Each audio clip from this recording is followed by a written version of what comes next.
ஓம் ஸ்ரீ ஸ்ரீம். வணக்கங்க. அனைவரையும் மறுபடியும் சேனலில் சந்திப்பதில் மிக்க மகிழ்ச்சி அடைகிறேன்.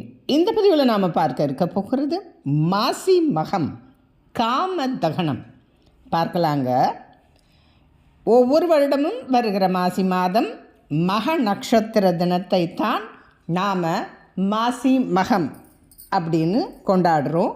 இந்த நாள் ரொம்ப சிறப்புடையதாக இருக்கிறது. எப்படி கும்பமேளாலாம் வடக்கில் நடக்குதோ அந்த மாதிரி நம்ம கும்பகோணத்தில் இருக்கிற மகாமக திருக்குளத்துக்கு 12 வருடத்துக்கு ஒரு முறை மகாமகம் அப்படின்னு சொல்லுவாங்க. வருடம் வருகிற மாசி மாத மக நட்சத்திரத்துக்கு நிறைய சிறப்புகள் உண்டு. தீர்த்தவாரி இதெல்லாம் பார்த்திங்கன்னா அங்கே கும்பகோணத்தில் உள்ள அத்தனை சிவாய வைணவ ஆலயங்கள்லேருந்து சுவாமி புறப்பாடாகி அந்த குளத்தை சுற்றி நிற்கும். நாம் அதை போய் தரிசனம் பண்ணலாம். இது ஒரு 15 நாள் திருவிழாவாக ஒரு கொடியேற்றத்துடன் அங்கே நடக்கும். திருச்செந்தூர்லேயும் ரொம்ப சிறப்பாக மாசி மகம் நடக்கும்.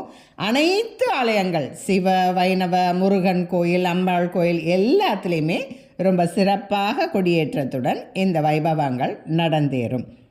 இதை பார்த்திங்கன்னா நிறைய ஸ்கந்த புராணத்துலேயும் குமார சம்பவத்துலேயுமே இதில் காளிதாசர் எழுதிய குமார சம்பவம் அதில் நிறைய குறிப்புகள் ஒன்று. இதுக்கு திருமாலுடைய மானச புத்திரன் தான் காமன், அவனுடைய மனைவி ரதி தேவி. நம்ம இதனுடைய மீள்பதிவு தான். நிறைய பதிவுகள் இதை பற்றி நாம் முந்தைய பதிவுகளில் பார்த்துருக்கோம். இதில் கொஞ்சம் சற்றே வித்தியாசமான விஷயங்களை நாம் தெரிஞ்சுக்கலாம். நம்ம தமிழர்களுடைய பாரம்பரிய பண்டிகைகளில் ஒன்று தான் பார்த்திங்கன்னா காமன் பண்டிகை அப்படின்னு சொல்லுவாங்க. காமன் பண்டிகை அல்லது காமதகன பூஜைன்னு சொல்லுவாங்க. இது ஒவ்வொரு ஆண்டும் மாசி மாதம் அமாவாசை முடிந்து 3வது நாள், அதாவது 3ஆம் பிறை அன்னைக்கு தொடங்கி வளர்பிறையில் இதை கொண்டாடுவாங்க. இது பார்த்திங்கன்னா ஒரு 15 நாள் திருவிழாகவும் நடக்கும். நமக்கு காமனை சிவபெருமான் எரிப்பதும் பின்னர் ரதி தேவியுடைய வேண்டுகோளுக்கு இணங்கி அவனுக்கு உயிர் பிச்சை தருவது தான் இதனுடைய புராண வரலாறு. சிவனுடைய நெற்றிக்கண்ணில் நெருப்பு அதை காம தகனம் ஏற்பட்டது நிறைய பேருக்கும் அதை பற்றின ஒரு விஷயம் உங்களுக்கு தெரியும். இதை நம்ம சுருக்கமாக நாம் பார்க்கலாம். உங்களுக்கு இந்த புராண நிகழ்வு என்ன அப்படின்னு பார்த்திங்கன்னா, காஷ்யப முனிவர் மாயை இவங்க 2 பேருக்கும் புதர்வலாக தோன்றியவங்கள் பார்த்திங்கன்னா அரக்கர்களான சூரபதுமன், தாரகன், சிங்கமுகன். இவங்க எல்லாம் அசுரர்கள். இவங்க என்ன பண்ணுறாங்கன்னா பிரம்மதேவரை நோக்கி தவம் செய்கிறாங்க. தந்தையுடைய அறிவுரைப்படி பல அரிய வரங்களை எல்லாம் பெற்றதோடு மட்டும் அல்லாமல் கடலுக்கு நடுவில் வீர மகேந்திரபுரம் அப்படின்ற ஒரு பட்டினத்தையும் இவங்க நிர்மாணித்து அதிலிருந்து கொண்டு ஒரு 108 அண்டங்களை இவங்கெல்லாம் ஆண்டு வருகிறார்கள். அது மட்டும் இல்லாமல் தேவர்களை எல்லாம் பதவி நீக்கம் செய்து அந்த பட்டினங்களிலும் தேவப்பட்டினம் குபேரப்பட்டினம் எல்லாம் இருக்கு இல்லையா, அதையெல்லாமும் தமக்கே உரிமையாக்கி கொள்கிறார்கள். இதனால் நாடு பதவி இதெல்லாம் இழந்த இந்திரனும் மற்ற தேவாதி தேவர்கள் எல்லாரும் பிரம்ம மகரிஷியிடம் முறையிடுறாங்க. பிரம்மா போயிட்டு இது என்னால் ஆகாது, நான் தான் வரம் கொடுத்தேன், அதனால் இதை போய் விஷ்ணுகிட்ட சொல்லுவோம், காக்கும் கடவுள் அவர் அப்படின்னு சொல்லி அங்கே போக அங்கிருந்து எதுவும் முடியலைன்னு எல்லாரும் சிவபெருமானை நோக்கி போகிறாங்க. சிவபெருமானும் பார்வதியும் சேர்ந்து அவங்கள்ட்ட இருந்து வருகிற ஒரு சக்தி தான் இவனை அழிக்க முடியும்னு பிரம்மதேவரும் சொல்கிறாங்க. அப்போ அவர்கிட்ட இருந்து வர்ற சக்தி எப்படி வரும்? ஏன்னா சிவபெருமான் நிஷ்டையில் இருக்கிறார், அவர் தவத்தில் இருக்கிறாரு, அவருக்காக அம்பாள் துணை இருக்கிறாள். அந்த அடிப்படையில் பார்த்திங்கன்னா உங்களுக்கு எப்படி யாராவது ஒருத்தர் போய் அவரை டிஸ்டர்ப் பண்ணணும், அப்போ தான் அவருடைய தவம் கலைந்தாதான் சிவகுமாரன் தோன்றுவார். அப்படி வேறு வழியில்லாமல் காமனை போயிட்டு ஒரு காமபானம் ஒரு மலர்களை தொடுக்க சொல்கிறாங்க. ஒரு புன்னை மரத்துக்கு பின்னாடி ஒளிஞ்சுக்கிட்டு மெதுவாக பானங்களை போடுறார். சிவபெருமானுடைய தவம் கலைகிறது. தவம் கலைந்தவுடனே யாருன்னு இதுக்கு காரணம் கண்டுபிடிக்கிறாரு. மன்மதன் அப்படின்னும்போது அவனை எரித்து சாம்பலாக்கிடு. அப்புறம் அழுது புலம்புகிறார் ரதிதேவி. உடனே இப்போ உங்கள் கண்ணுக்கு மட்டும் தெரியும் அப்படின்னு சொல்லி ஒரு வரம் கொடுக்குறாரு. அவர் அந்த மாதிரி நெற்றிக்கண்ணிலிருந்து வருகிற தீப்பொறிகள் பார்த்திங்கன்னா ஒரு 6 தீப்பொறிகள் வருகிறது.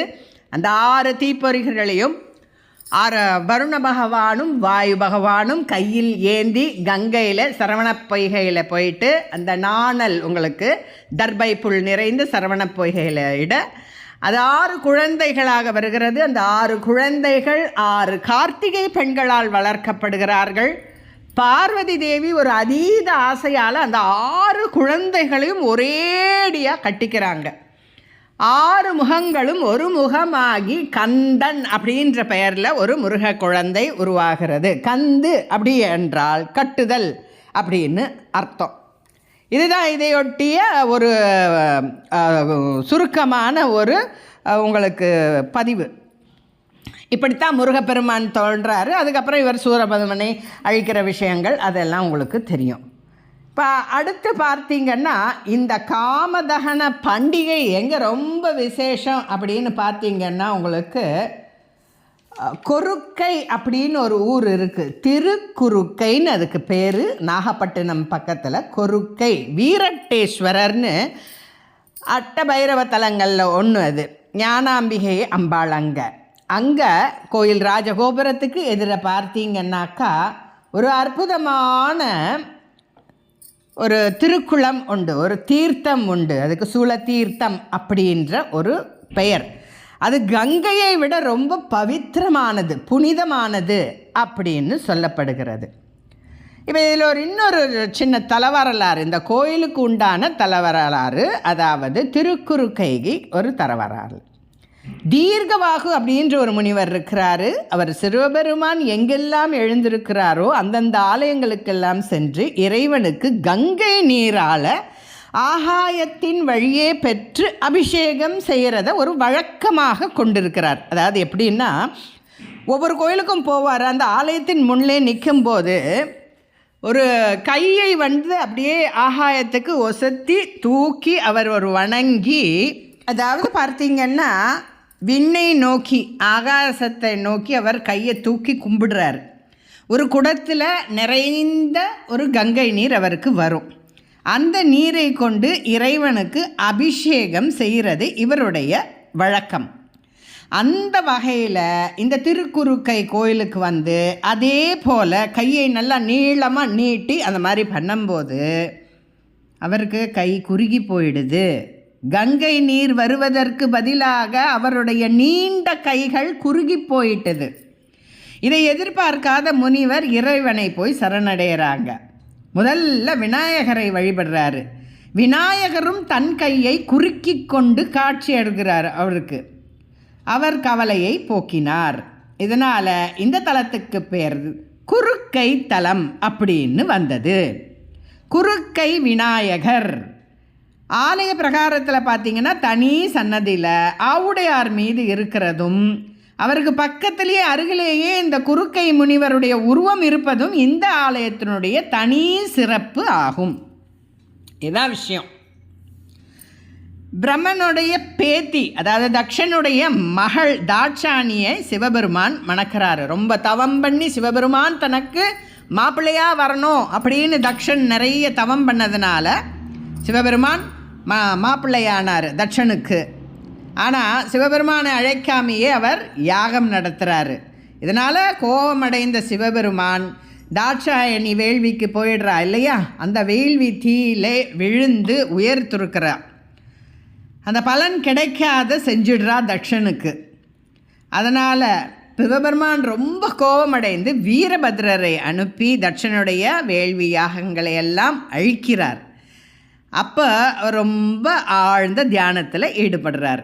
அந்த தியானத்துக்கு பிறகு தான் இந்த அந்த காமன் போயிட்டு அந்த மலர் அன்புகளை போட்டு சிவபெருமானை எழுப்பி, அதுக்கப்புறமா அந்த தீப்பொறிகள்லாம் ஸ்கந்த பெருமானெல்லாம் பிறந்து தேவர்களையெல்லாம் காத்து ரட்சித்து இந்த காமதகன விஷயமும் அப்போ தான் நடக்கிறது.